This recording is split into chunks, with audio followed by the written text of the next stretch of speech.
जैसे ही इस केस की समाअत मुलतवी हुई, सारे रिपोर्टर्स केस की तफसीलात फाइल कर रहे थे। एंड उसी दौरान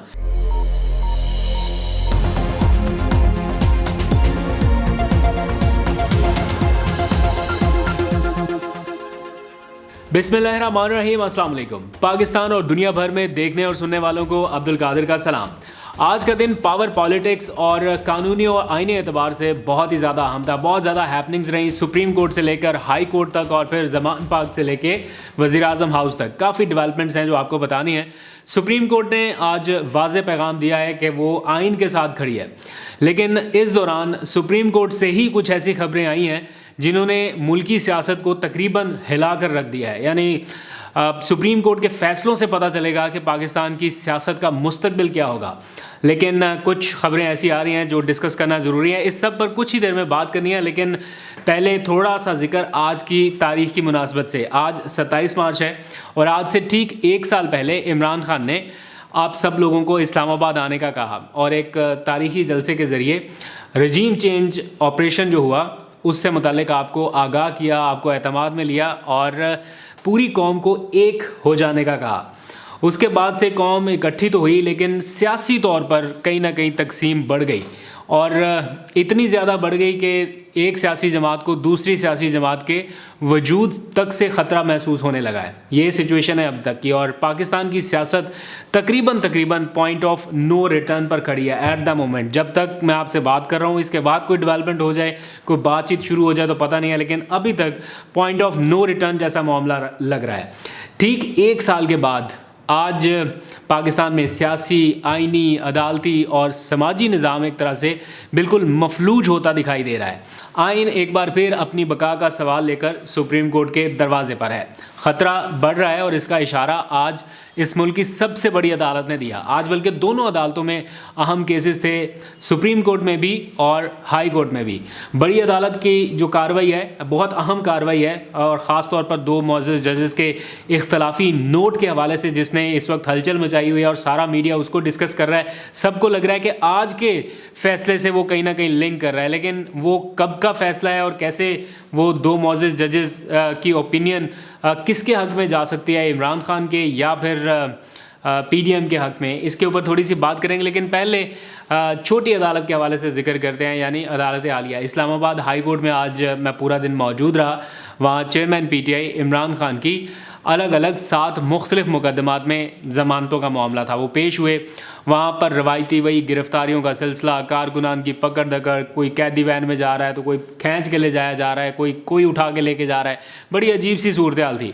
खैर, इमरान खान आए तो वो भी हाई कोर्ट के गेट के पहले काफ़ी देर बाहर खड़े रहे, फिर बड़ी मुश्किल से परमिशन मिली जाने की, अंदर जाके काफ़ी देर तक खड़े रहे और काफ़ी हैपनिंग्स रही। सिक्योरिटी के ख़तरात बदस्तूर मौजूद हैं।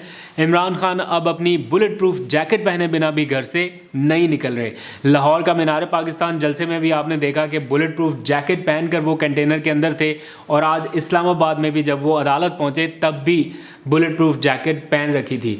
उनके करीबी साथी हर मुमकिन कोशिश कर रहे हैं कि फ़िज़िकली वो कम से कम एक्सपोज हों, उनकी बॉडी जितनी कवर रहे ये बुलेट प्रूफ शील्ड से उतना बेहतर है। लेकिन मैं ये सोच रहा था कि ये सिलसिला आखिर कितनी देर तक और जारी रहेगा या इतनी ज़्यादा हिफाजत आखिर कब तक करेंगे। इमरान खान को ऐसे ढांप के, ऐसे छुपा के कितनी देर तक रखा जा सकता है। आखिर तो वो उन्होंने पब्लिक में आना है, अवामी नुमाइंदा अवाम में नहीं जाएगा तो कहाँ जाएगा।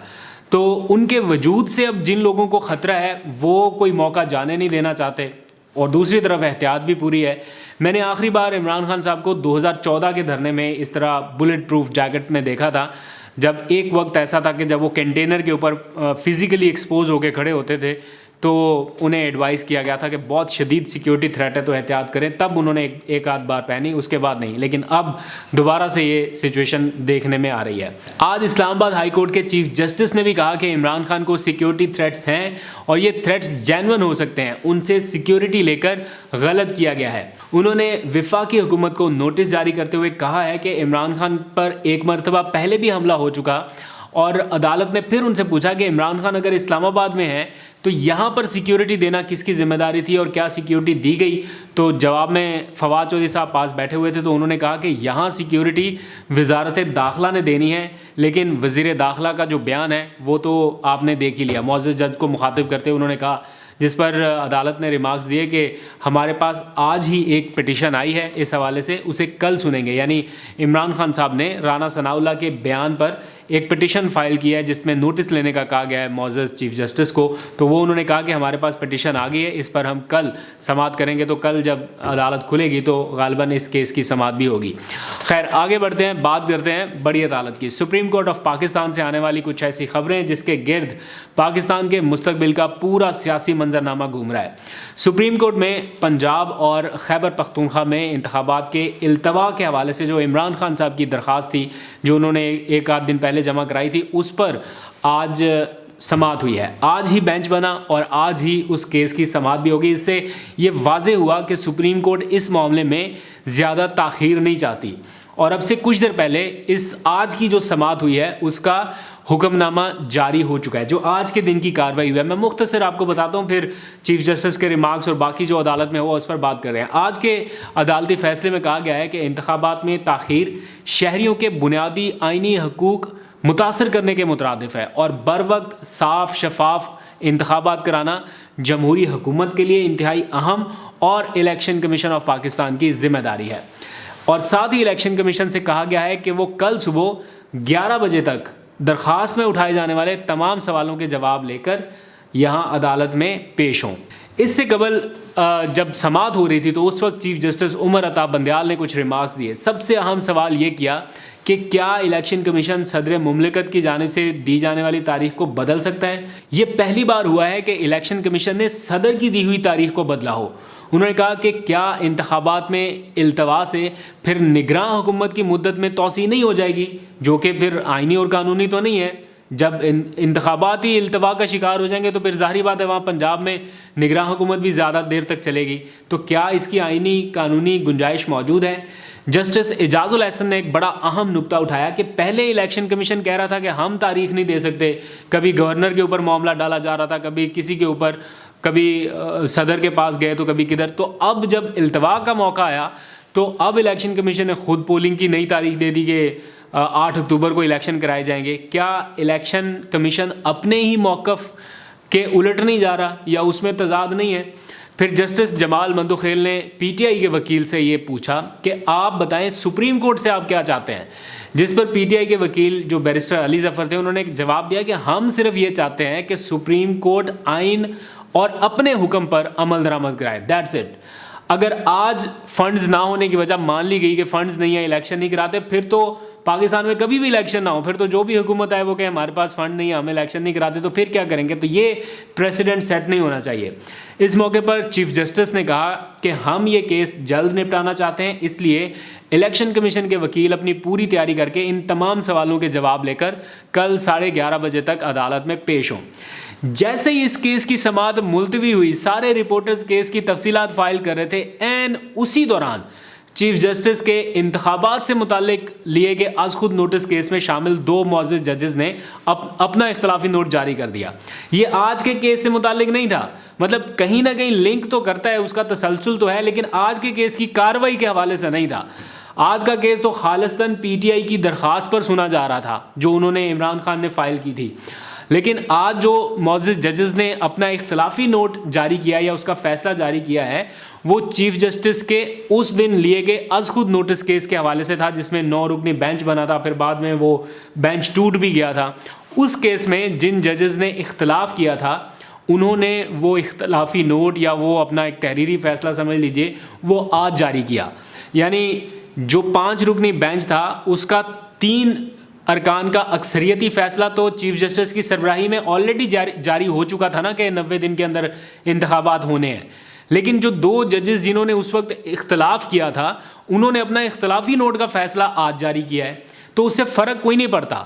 फ़ैसला वही है जो 3 रुकनी अक्सरियती बेंच ने दिया था, जिसको चीफ जस्टिस हेड कर रहे थे, और उन्होंने उसके तसलसल में इंतखाबात कराने का हुक्म दिया था, वो नहीं हुए, फिर पीटीआई अदालत में गई।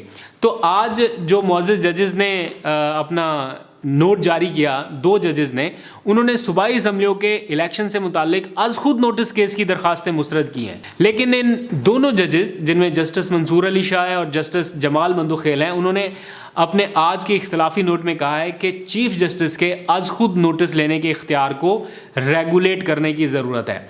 फैसले में यह भी कहा गया है कि चीफ जस्टिस के वन मैन पावर शो के इख्तियार पर नज़रसानी करना होगी। मतलब इसमें यह कहीं नहीं कहा गया कि इंतखाबात 90 रोज़ के अंदर नहीं होने चाहिए या इंतखाबात के हवाले से ये गाइडलाइन दी गई हो कि इलेक्शन कमीशन ने जो कहा है वो बिल्कुल ठीक कहा है, ऐसा कुछ नहीं है। उन्होंने सुप्रीम कोर्ट के चीफ जस्टिस के हवाले से या उनके इख्तियारात के हवाले से अपना इख्तलाफी नोट लिखा। सुप्रीम कोर्ट को सिर्फ एक शख्स के फैसलों पर नहीं छोड़ा जा सकता, ये है इख्तलाफी नोट का हिस्सा। उन्होंने ये लिखा कि वक्त आ गया है कि चीफ जस्टिस ऑफिस का वन मैन शो का लुत्फ उठाने का सिलसिला ख़त्म किया जाए और अज खुद नोटिस के इख्तियार के बारे में फुल कोर्ट के ज़रिए पॉलिसी बनाई जाए। 2 जजेस के फैसले में मज़ीद ये भी कहा गया कि चीफ जस्टिस के पास अज खुद नोटिस, बेंचेस की तश्कील और मुकदमात फ़िक्स करने का इख्तियार है। चीफ जस्टिस के पास ये ताकत, जो बेलगाम ताकत है, वो नहीं होनी चाहिए। चीफ जस्टिस की ताकत के बेदरेग इस्तेमाल से सुप्रीम कोर्ट का वक़ार मजरूह हो रहा है कहीं ना कहीं और उन पर कड़ी तनकीद होती है। फैसले में या इख्तलाफी नोट में ये भी कहा गया कि हम 2 जजेस का फैसला, जस्टिस याहिया अफरीदी और जस्टिस अतर मिनल्लाह, यानी वो 2 जजेस जो बेंच टूट जाने के बाद निकल गए थे या चीफ जस्टिस ने बेंच बाद में दोबारा तश्कील दिया था, फिर 9 रुकनी बेंच की बजाय 5 रुकनी बेंच बन गया था और उसका तसलसल उन्होंने करार दिया है। अगर उन 2 जजेस का फैसला मानना है, उनका तसलसल करार देना है, तो फिर मज़ाहर अली अकबर नकवी और साथ में एक और जज थे, वो भी 2 थे, वो भी निकाल दिए गए थे उस बेंच से।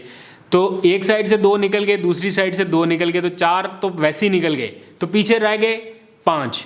तो 5 ने ये फैसला दिया था, इसके ऊपर दस्तखत हैं उनके, 5 जजेस के दस्तखत हैं। 2 ने अपना इख्तलाफी नोट दिया, 3 की अक्सरियत से ये फैसला आ गया। तो ये फैसला बहरहाल, इख्तलाफी नोट तो सुप्रीम कोर्ट की फ़ैसलों की एक रिवायत है, ये तो आते रहते हैं, ये कोई अनहोनी बात नहीं है। लेकिन इसको जिस तरह से प्ले किया जा रहा है, जिस तरह से कुछ टीवी चैनल्स के ऊपर ऐसे दिखाया जा रहा है जैसे असल फैसला ही ये है और तो कुछ है ही नहीं। मतलब 2 अगर वो लोग निकल गए थे जो निकल गए हैं इस साइड से, तो 2 इस साइड से भी तो हटाए चीफ जस्टिस ने, तो उनका भी फिर फैसला मानना पड़ेगा। फिर भी अक्सरियत में है ये फैसला। पता नहीं आपको समझ आ सके या नहीं, वैसे आप बड़े समझदार लोग हैं, बड़ी आसानी से समझ लेते हैं, लेकिन ये चूँकि थोड़ा टेक्निकल पॉइंट है तो मैंने कहा आपको थोड़ा सा एलेबोरेट कर दूं। तो ये सिचुएशन है, 9 रुकनी बेंच था, उसमें से 4 लोग निकल गए, 5 बच गए। 5 में से 3 ने फैसला दिया पीटीआई के हक में और 2 ने इख्तलाफी नोट जारी कर दिया। तो इख्तलाफी नोट अपनी जगह बरकरार है, लेकिन 5 जजेस के उस फैसले के ऊपर दस्तखत हैं, तो माना उनका जाएगा जिनकी अक्सरियत थी, यानी चीफ जस्टिस ऑफ पाकिस्तान की सरबराही में 3 रुकनी अक्सरियती बेंच का फैसला माना जाएगा। वैसे तो 5 रुकनी बेंच था, अक्सरियती अरकान का फैसला तस्लीम किया जाएगा। आज तक के लिए इतना ही। आने वाले दिनों में काफ़ी ज़्यादा इसमें हलचल होनी है, लेकिन मेरा ख्याल है सुप्रीम कोर्ट इस मामले को ज़्यादा लंबा नहीं लटकाएगी। देखते हैं क्या होता है, आपको अपडेट करते रहेंगे। अपना फीडबैक ज़रूर दीजिएगा, देखते रहिए और उन लोगों पर नज़र रखिए जो मुतनाज़ बनाने की कोशिश कर रहे हैं अपने इदारों को और इनका वक़ार कम करने की कोशिश कर रहे हैं। हमें अपने इदारों के साथ खड़े होना है और इनको मुकम्मल तौर पर सपोर्ट करना है, आइनी और कानूनी तरीके से। इसके बग़ैर बाहर जाकर किसी सूरत में नहीं। अपना ख्याल रखिएगा। अल्लाह हाफ़िज़।